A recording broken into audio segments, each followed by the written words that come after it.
Atletico Madrid registered a victory, winning by 3-1. Every shot on target ended up in the back of the net when you take a look at those statistics and what it means for La Liga table.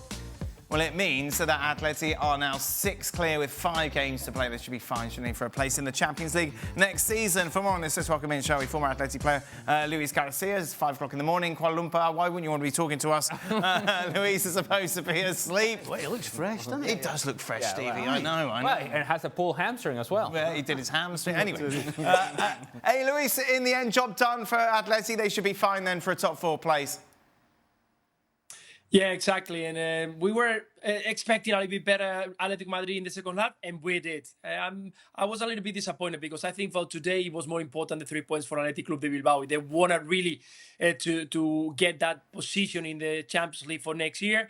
They needed a little bit of more determination, and we didn't see that in the second half. We saw a very controlling Atletico Madrid, more solid. We've been complaining about having Atletico Madrid of back on the day, solid at the back, not conceding many chances, and when they didn't do it in the second half, I think the Simeone did very well, changing the players on the wide areas where Atletico Bilbao had the more dangerous players with Nicol, Williams and Iñaki. They were controlled, and I think that they deserve this win because Athletic Club in the last year was missing, well, very sloppy, not creating enough chances, and of course, not capitalizing the ones that they had. So I think in the end, fantastic result for Atletico de Madrid to get that bigger gap with Athletic Club, 6 points. That I think there is going to be enough to get that top 4.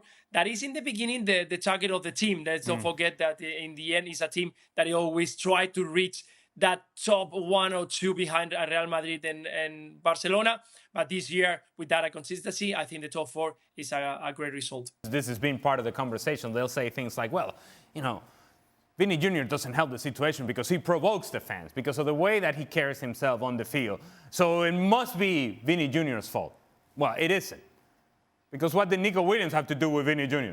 See, when it becomes repeated behavior by the same group of fans, and in this case it's Atletico Madrid, and it's the same stadium as Civitas Metropolitano, inside the stadium, outside the stadium, and you get this sort of behavior, then at some point it has to be more than just threatening that something may happen. We have to get to the point to where we do something. Where the team, where the club, where the stadium, where the fans get punished. Otherwise, these things are going to continue to happen. And it's easy to say, well, it's Vinny Jr. It's easy to say it's Nicol Williams. It's easy. No. This is unacceptable. Unacceptable. It cannot happen. It cannot happen now. It cannot happen in the future. It shouldn't have happened in the past. It did. It should have been addressed. Apparently, it has been addressed, but not enough. Until you punish those that partake, and those that partake have to involve not only the fans, but at some point you have to look at the stadium, you have to look at the club. Something that really hurts, something that really punishes, something that really makes a difference, then this behavior is going to continue to happen. There has to be a level of intolerance right now that does not allow this to continue to happen. Let's hear now, shall we, from Nicol Williams. I went to take the corner and I heard some monkey noises from the fans. There were only a few of them. There's stupid people everywhere, so it's okay. You have to keep working. We hope that this keeps changing because we've got an internal and external fight against this. It is what it is.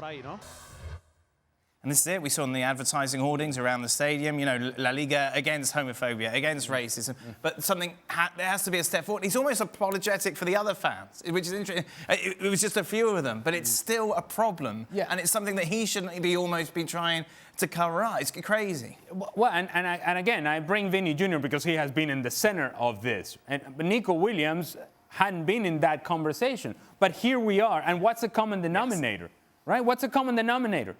It's not Nicol Williams and Vinny Jr. The common denominators are the fans in this stadium. And so whether it's a few or it's a lot or it's many, it doesn't matter. Yeah. It doesn't matter. It has to be addressed. It cannot continue to happen.